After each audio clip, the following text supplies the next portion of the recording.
Всем доброй ночи.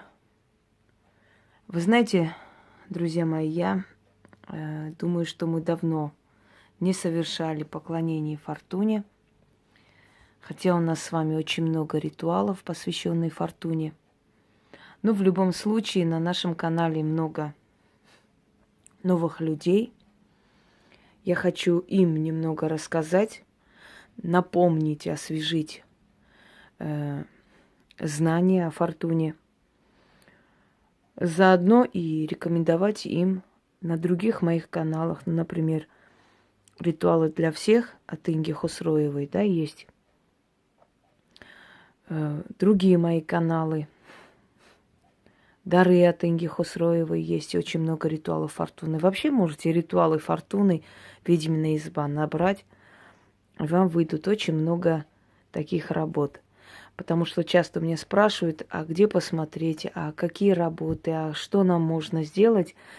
Люди, которые еще не знакомы с моим каналом. Я сегодня показываю еще один ритуал Фортуны, который называется «Золотая река Фортуны». И заодно хочу немного освежить в памяти. Дело в том, что Фортуна почему-то рассматривается всегда как легкомысленная богиня, которая сегодня такая, завтра другая, которая изменчива. На самом деле, да, она изменчива, но она далеко не легкомысленна, потому что Фортуна или Фортуната означает судьба, богиня судьбы. А судьба может быть капризной, судьба может быть и такой, и сякой. Но поскольку Фортуна женщина, издревле говорили, что Фортуна любит смелых, рисковых людей, людей храбрых, людей, которые готовы идти за своей мечтой, которые не трусливы, которые не сдаются при первых же трудностях. Ритуалы, которые были подарены за эти годы, да, Фортуны, подарены были людям, эти ритуалы очень многое поменяли в жизни людей. Очень много было нового, очень много было помощи. Фортуна – это та самая богиня, чей культ я возрождаю и возродила. Именно Фортуна вытащила многих из денежной ямы. Именно обращение к ней помогло многим пойти вперед в своей жизни, создать карьеру, выйти из нищеты. И поэтому многие люди, которые пользуются давно моими ритуалами, они уже знают эти рассказы, но новичкам я все-таки расскажу и освежу память. Фортуна, которая еще называлась Юнона, Юнона монета, счастливая судьба. Потом Юнона и Фортуна были объявлены отдельными культами, но было время, когда Фортуна и была Фортуна Юнона монета. Если помните, в истории был такой момент, когда гуси спасли Рим. Гуси, священные птицы в храме Фортуны, подняли ужасающий крик посреди ночи. И когда жители Рима проснулись, увидели, что Ганнибал ночью окружил Рим. Если бы они немножко замешкались, он бы вошел в город. И вот очень быстро была организована оборона, и Рим сумел выстоять. Благодарность за это, за то, что священные птицы, Фортуны, Юноны, монеты разбудили жителей, а значит спасли Рим, было начеканены круглые деньги. Первый раз.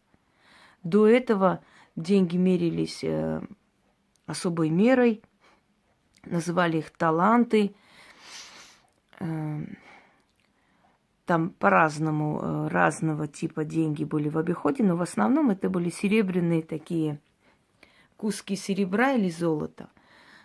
Начеканили круглую монету с изображением Фортуны. И назвали вот этот круг денежный монета, счастливая. Так вот, в честь Фортуны первый раз были начеканены деньги, поэтому у нее на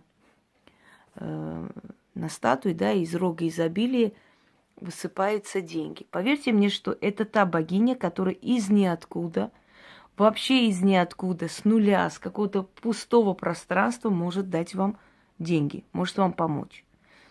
Были очень много случаев, когда человек, которому было нечего есть и нечем кормить детей, после этих ритуалов через несколько дней получал хорошее предложение работы, руководящую должность.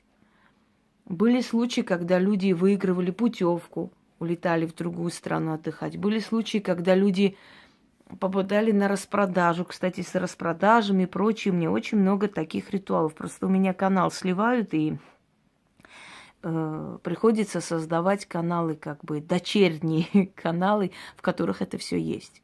Я говорила, что лучше держать, разменять деньги мелкие, вот, то есть купюры, и с ними делать ритуал, потому что когда купюра маленькая, она идет в рост, вверх. Большими купюрами не особо рекомендуется, потому что у них очень тяжелая энергетика, и они уже, куда уж дальше расти, 5000-е, скажите. Ну, до 10 тысяч, ладно. И все. А когда у вас мелкая купюра, я, например, работаю с долларами, мне энергия долларов подходит больше. Хотя, делая ритуал с долларами, мне приходит рублями. Но в любом случае доллары, вот они мне подходят, я ими работаю. Для того, чтобы обращаться к фортуне, лучше взять ее статую.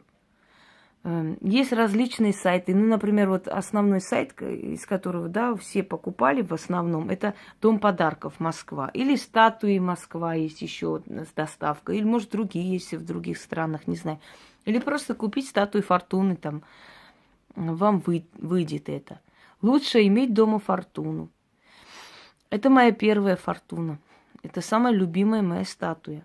У меня, когда эта статуя была, у меня ничего больше, кроме этой статуи, не было. Она перетянула в мой дом все, что вы видите. Хочу вам сказать, что похожее тянет похожее. Если вы смогли добиться того, чтобы купить дом, через некоторое время вы купите второй дом, либо дачу. Купили машину одну, через некоторое время купите вторую. И так далее. Похожее тянет похожее. Самое главное достичь определенной цели. Потом эта цель приумножится сама. У меня есть очень много роликов, посвященных закону денег. Вот закон денег, ведьмина изба. Наберите, посмотрите. Я там объясняю, как это сделать. Там очень доступно, без лишней муры, без лишней воды. Как сделать так, чтобы деньги тебя полюбили и действительно приходили? Если ты будешь следовать этим элементарным, нетрудным законам, со временем денежная сила к тебе прилипнет. Еще раз вам говорю, что это та богиня, которая отвечает за судьбу человека. Судьба может одарить человека чем угодно, хоть из ниоткуда.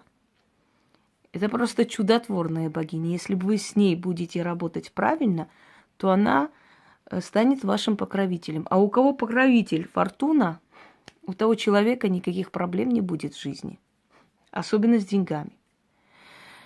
Для работы с фортуной зеленые свечи, красные свечи. Красный алтарь, черный алтарь, зеленый может подойти. Нужно, работая с ней, положить на алтарь, скажем, украшения драгоценные, деньги, свечи, благовония можно. Здесь в данный момент я пока не ставлю, но это по желанию, можете ставить. Это те ритуалы, в которых вы можете дать волю своей фантазии. То есть здесь нету строгих начерченных правил, потому что она любит, когда у нее сундучок с украшениями, когда у нее стоит там горшочек с деньгами. Нужно положить купюру под ее статую. Есть ритуалы, когда ты просишь определенную сумму, пишешь и ложишь под статую. И такой ритуал есть. Я хочу вам сказать, что очень быстро они работают. Очень. Даже у тех людей, у которых миллион проблем и трудностей, и бедствий, и закрытые дороги денежные, даже у них это работает. Просто нужно не лениться и делать. В данный момент я хочу подарить вам ритуал «Золотая река фортуны». Я уже объясняла, что вообще магия создает определенную, скажем так, реальность. Реальность в голове, в мыслях, фантазиях, да, в потусторонних сферах, в ментальной сфере. А потом эта реальность переносится в нашу жизнь. Почему есть ритуалы для всех и не для всех, для практиков, я уже объясняла. Потому что в древние времена люди обращались к богам и получали то, что просили, обещанные. Были боги торговли, были боги денег, были боги здоровья. К ним можно было обращаться лично. Но были боги темной сферы, которые отличались более таким крутым нравом. Они в основном все покровительствовали магии. И для обращения к ним нужно было посредничество жреца. Нельзя было каждому человеку заходить, скажем, святая святых к алтарю этих богов. Даже Геката, да. Кто еще у нас из темных божеств? Скандинавские боги, например. Тот же Локи, тот же Один и так далее. То есть это Фрейя, это все были темные боги. Мориган. Это боги, которые... Каждый из этих божеств, Бригитта та же самая, каждый из этих божеств, в принципе, относился к темной сфере, и поэтому обращение к ней, к ним, то есть, должно было совершаться через жрецов. Нельзя было самим лично идти, за это можно было быть наказанным, потому что каждый из них покровительствовал в той или иной степени магии. Здесь сама судьба. К ней можно было обратиться. Она находилась между темным и светлым. Она и туда, и сюда. Она может и карать, она может и миловать. Нужно было ее как бы задобрить. Ее культ был очень известен, культ Фортуны. Очень. К ней обращались. Она когда-то покровительствовала и скотоводам, и земледельцам. Она давала богатый урожай. К ней обращались за помощью, чтобы скот, значит, увеличивался, да, умножался, чтобы был урожай, чтобы выгодно продать. К ней обращались купцы, к ней обращались торговцы, к ней обращались князья, к ней обращались военачальники для того, чтобы иметь победу в ратном бою, потому что она сама судьба, которая может дать удачу. Поэтому это не легкомысленное божество, как представляют, да, это не какое-то такое поверхностное божество, это очень сильное божество, которое занимало, то есть верховодящую должность, если уж так грубо говорить. Она была одна из самых среди великих богинь, то есть она занимала место среди верховных божеств. Поэтому, если вы хотите, чтобы она стала вашим покровителем, относитесь к ней с уважением и часто к ней обращайтесь, потому что денежная энергия, она капризная. Ее нужно все время обновлять. Получили деньги, поблагодарили, купили ей что-нибудь красивое, цепочку купили, или благовоние принесли, или свечи золотистые, или зеленые, красные поставили, зажгли, поблагодарили. Снова есть ритуалы, в которых мы подносим ей кофе. Кофе есть у нее на алтаре, просто я сюда не ставлю.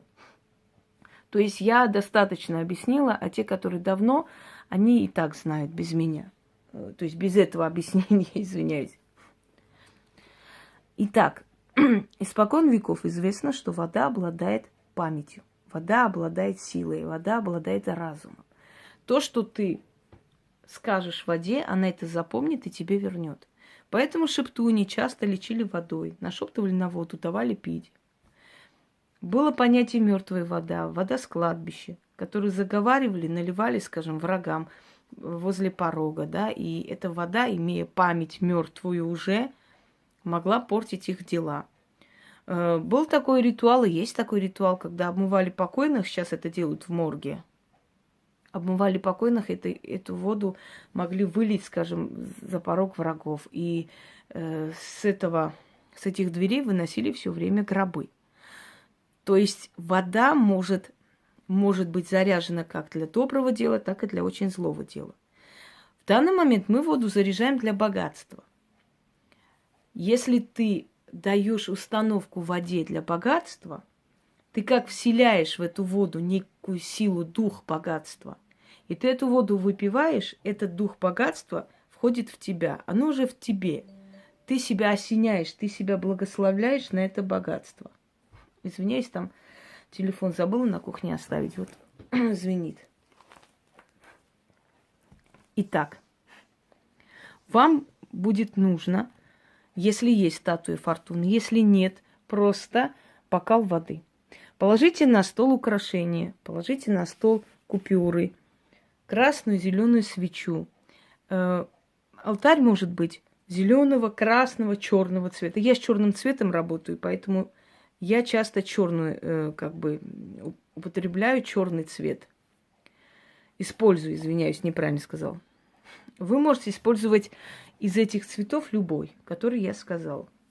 Луна не имеет значения, изначально говорю. Когда я не говорю про Луну, значит, Луна не имеет значения. В этих ритуалах я вам стараюсь дать нейтральные ритуалы, чтобы вы месяц не ждали, пока Луна начнет расти, и для того, чтобы сделать денежный ритуал. Понимаете? Я даю такой ритуал, который поможет человеку. Вот прямо сейчас возьмет, сделает, через несколько дней у него дела поправятся. Вот такой ритуал даю. Если у человека не получается ничего с моими ритуалами, которые я дарю, я об этом тоже уже говорила, что если есть люди, у которых очень сильная закрытость дорог, очень серьезные проклятия или очень серьезная чернота в жизни, у них может не получиться. Но основное количество, скажем, 89% людей, которые это делают, у них получается. Я надеюсь, что вы будете входить в этот процент. Итак, вода. Вода должна стоять возле ее статуи. Если статуи нет, в центре алтаря. Говорить нужно 7 раз после выпить воду. Я скажу 1 раз, потому что у меня память может закончиться, а мне хочется донести до вас. Золотая река Фортуны. На горе золотой трон лучезарной фортуны. На троне сама судьба восседает. Из-под трона ее золотая река протекает. Река золотая, волны алмазные, берега изумрудные, да каменья разные. Имя той реки богатство, удача и вечное царство. О великая богиня, своей милосердной рукой зачерпни воду реки золотой и дай выпить мне. А с водой и удача пусть приходит ко мне. И скажет фортуна: вот тебе водица, благословленной на деньги и славу. Я воду с руки богини возьму, а ее прославлю. Да будет сия золотая вода из реки золотой мне удачу приносящая. Пусть богатство в мой дом стекается, пусть моя семья с нуждою не знается, трудностей не встречает, а только к богатству трудности не встретит, а только к богатству и к трону метит. Течет река золотая, и бесконечный, нескончаемый достаток в мои закрома. Вся в золоте купаюсь. С богатством, сильными да знатными знаюсь. С князьями и купцами якшаюсь. Вода на богатство заговоренная, вода во мне, богатство ко мне. Благослови фортуна, и да будет так. Заклинаю.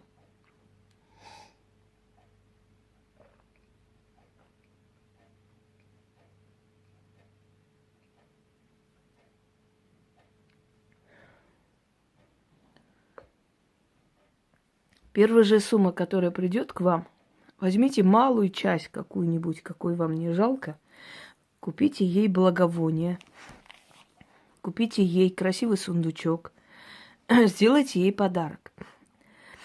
Я немножко сбиваюсь, извиняюсь, я просто устаю в последнее время, ничего страшного. Тем более, что текст всегда печатается под роликом, вы можете спокойно взять. Я очень много дарю. До того, как выходят книги, я очень много дарю, очень много моих ритуалов в открытом доступе на других сайтах, где уже отмечают мое авторство после моих скандалов.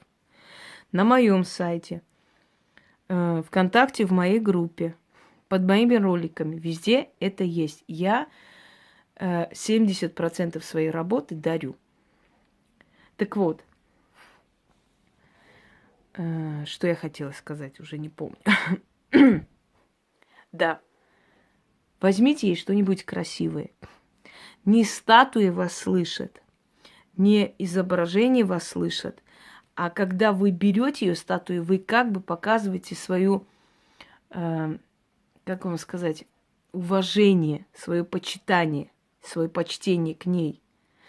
Держа у себя ее статую, ее изображение, обращаясь к ней, вы показываете почтение свое к ней, к самой судьбе, к фортуне.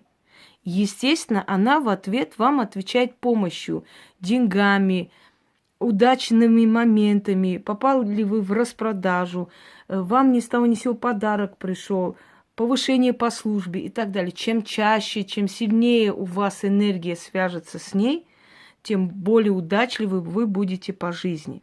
А когда человек удачлив, когда он первый раз удачлив, второй раз у него получилось, третий раз у него, все, у него подсознание подключается на получение денег и прибыли, на удачу, на фарт. Такой человек уже не боится завтрашнего дня, он расслабляет свой мозг. А когда ты не боишься чего-то, да, ты это не получаешь. Ты не боишься остаться без денег, ты не боишься голодать, ты не боишься лишений. Ты этого не боишься, потому что ты видишь постоянный наплыв денег. Они к тебе идут и идут. А раз ты этого не боишься, раз ты планируешь себя на удачу, то все, это вот момент самоуничтожения уходит, и ты все время будешь уверенно идти вперед.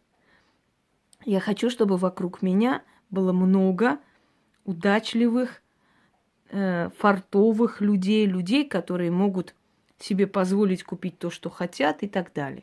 И для этого я это вам все дарю. Единственное, что от вас требуется, не лениться и делать. Всем удачи и всех благ.